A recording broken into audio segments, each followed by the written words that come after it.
اعوذ باللہ من الشیطان الرجیم بسم اللہ الرحمن الرحیم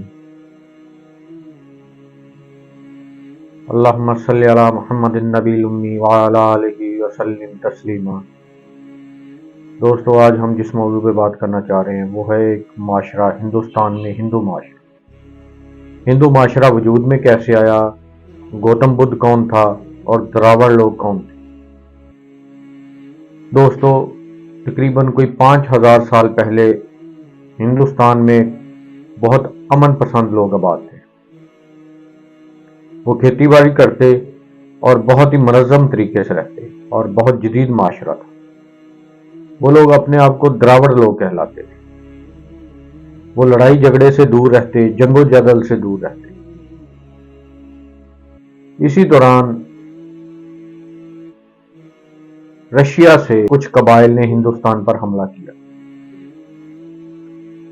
وہ لوگ انہوں نے ہندوستان پر قبضہ کر لیا، کیونکہ ہندوستان کے جو لوگ رہنے والے تھے وہ لڑائی جھگڑے سے دور رہتے تھے۔ رشین لوگوں نے جب ہندوستان پر حملہ کیا تو انہوں نے پورے ہندوستان پر قبضہ کر لیا۔ ہندوستان کے پہلے رہنے والے لوگ جو دراوڑ کہلاتے تھے وہ لڑائی جھگڑے سے دور رہتے اور رشین لوگوں کو بالکل بھی مزاحمت کا سامنا نہیں کرنا پڑا اور انہوں نے بہت آسانی سے پورے ہندوستان پر قبضہ کر لیا۔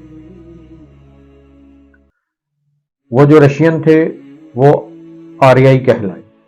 ان آریائی لوگوں نے جب ہندو معاشرے کے اوپر، ہندوستان کے اوپر قبضہ کر لیا تو انہوں نے ایک نئے دین کی بنیاد رکھی جس کو کہ ہندوازم کہتے ہیں۔ انہوں نے کیا کیا کہ ہندو معاشرے کو 3-4 حصوں میں تقسیم کر دیا۔ پہلے حصہ جس کو کہ وہ کہتے تھے برہمن۔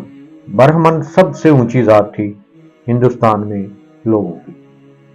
برہمن لوگوں کا کام تھا کہ وہ مندروں میں بیٹھتے، مذہب کے اوپر ان کی اجارہ داری تھی، بت انہوں نے بنا لیے۔ ان کا کہنا جو بھی وہ کہتے تھے وہ مذہب کی حیثیت رکھتا تھا اور بتوں کے ذریعے وہ لوگوں کو کنٹرول کرتے اور وہ سب سے اونچی ذات کہلائی۔ اس کے بعد انہوں نے دوسری جو تقسیم کی وہ تھی کھشتری۔ کھشتری لوگ جو تھے ان کا کام تھا حکومت کرنا، نظام حکومت چلانا۔ ان لوگوں نے جو لوگ معاشرہ تھا ہندو معاشرہ اس کے اوپر حکومت کی اور یہ راجے مہاراجے بنے اور انہوں نے ہندو معاشرے کے اوپر حکومت کی۔ ان کے بعد جو ذات تھی وہ تھی ویش۔ ویش لوگوں کا کام تھا کہ وہ کھیتی باڑی کرتے اور ریاست کے لیے کھانے پینے کا انتظام کرتے یا وہ بزنس کرتے جس کو تجارت کہتے۔ تیسری ذات جو کہ دراوڑ لوگوں کی تھی اور لوکل لوگ تھے جس کے اوپر کہ انہوں نے قبضہ کیا تھا، ان کو انہوں نے شودر بنا لیا۔ شودر لوگ شہروں سے باہر ان کو آباد کیا اور ان کا کام صرف خدمت کرنا تھا، برہمن کی اور کھشتریوں کی۔ ان کی حالت غلاموں سے بھی بدتر تھی اور ان کا یہ حال تھا کہ اگر کسی برہمن کی آواز شودر کے کان میں پڑ جاتی تو شودر کو شودر کے کان میں سیسا پگھلا کر ڈال دیتے۔ اس کے بعد بتوں کی پوجا کرتے، بتوں کو انہوں نے خدا بنا لیا، ہزاروں بت بنا لیے اور برہمن لوگوں نے اس معاشرے کے اوپر مکمل کنٹرول کیا۔ کھشتریوں نے، جس کو کہ راجے مہاراجا بھی کہتے تھے، انہوں نے مل کر برہمنوں کے ساتھ پورے معاشرے کو چلانا شروع کر دیا۔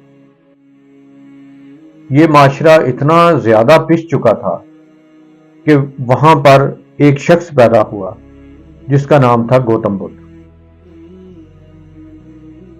گوتم بدھ نے آ کر وحدانیت کی تعلیم دی۔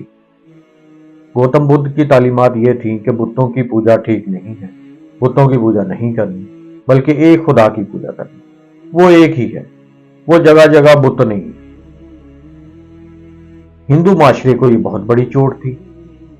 انہوں نے کیا کیا کہ اس کی تعلیمات سے بچانے کے لیے اپنے معاشرے کو مزید کاسٹوں میں چینج کر تقسیم کر اور وہ کاسٹ سے آگے سب کاسٹ میں چلے گئے اور یہ سب کاسٹ میں صرف راجپوت اور جاٹ لوگوں کی جو کاسٹ ہے وہی تقریباً 100 سے اوپر ہے۔ راجپوتوں کی سب کاسٹیں 100 سے اوپر ہے، اسی طرح جاٹوں کی کاسٹیں سب 100 سے زیادہ ہیں۔ تو یہ معاشرے کو مزید کمپلیکیٹڈ کر دیا، تقسیم کر دیا۔ لیکن بدھ مت کے لوگ، گوتم بدھ کے ماننے والے بہت سپیڈ سے بڑھنے لگے، کیونکہ اس کی تعلیمات میں یہ تھا کہ ایک تو ایک اللہ کی عبادت کرو، اور دوسرا بتوں کی پوجا نہ کرو، اور تیسرا برابری کی تعلیمات دی کہ تمام لوگ آپس میں برابر ہیں اور کوئی غلام نہیں ہے اور کوئی ذات برادری نہیں۔ اس معاشرے نے ہندو معاشرے کو اتنی چوٹ پہنچائی کہ بہت سارے ہندو گوتم بدھ کے پیروکار ہو گئے۔ اب جو برہمن لوگ تھے انہوں نے کیا کیا کہ ان کو مارنا شروع کر دیا۔ گوتم بدھ کی تعلیمات میں لڑائی جھگڑا نہیں تھا، تو اس کے پیروکاروں نے ہندوستان چھوڑنا شروع کر دیا، اور وہ ہندوستان چھوڑتے گئے اور ارد گرد کے علاقوں میں آباد ہو گئے، جیسے کہ آج بہت زیادہ لوگ چائنا میں آباد ہیں۔ لیکن گوتم بدھ کے جو پجاری تھے، آہستہ آہستہ اس کے مرنے کے بعد وہ بھی اس کی تعلیمات کو بھول گئے، اور انہوں نے ایک خدا کی پوجا کی بجائے گوتم بدھ کا ہی مجسمہ بنا لیا، اور اس کو بدھا کا مجسمہ کہنا شروع کر دیا اور اس کی پوجا شروع کر دی۔ آج گوتم بدھ کے ماننے والے بدھا کے مجسمے کی پوجا کرتے ہیں، اور وہ ان کے بت زیادہ نہیں ہیں، ان کا ایک ہی بت ہے۔ ہندوستان کے تقریباً 36 کروڑ دیوی دیوتا ہیں، جبکہ بدھا کے لوگوں کا ایک بت ہے، اس کو بدھا کا بت کہتے ہیں، وہ اس کی پوجا کرتے ہیں۔ یہ بھی غلط ہو گئے۔ اب ہندوستان کو جس معاشرے نے سب سے زیادہ چوٹ پہنچائی وہ ہے اسلام۔ اسلام نے ہندوازم کو بہت چوٹ پہنچائی، اور ایک نیا مذہب تھا جس کی تعلیمات بہت جدید تھیں، جس کی تعلیمات میں غلام نہیں تھے، جس کی تعلیمات میں آزادی تھی، جس کی تعلیمات میں برابری تھی، جس کی تعلیمات میں ایک اللہ کی پوجا تھی، جس کی تعلیمات میں سب اگر کوئی افضل ہے تقوی کی بنیاد پر ہے، وہ کسی ذات برادری کی بنیاد پر نہیں۔ یہ اتنا جدید سسٹم تھا جس کو کہ ہندوستان کے لوکل لوگوں نے، پسے ہوئے لوگوں نے، غلامی میں جکڑے ہوئے لوگوں نے بہت سپیڈ سے اپنانا شروع کر دیا، اور اس معاشرے میں اسلام تیزی سے پھیلنے لگا، اور آج مسلمان کروڑوں کی تعداد میں ہندوستان میں آباد ہیں، اور آج جو ہندوستان میں سب سے زیادہ تیزی سے مذہب پھیل رہا ہے وہ اسلام ہے۔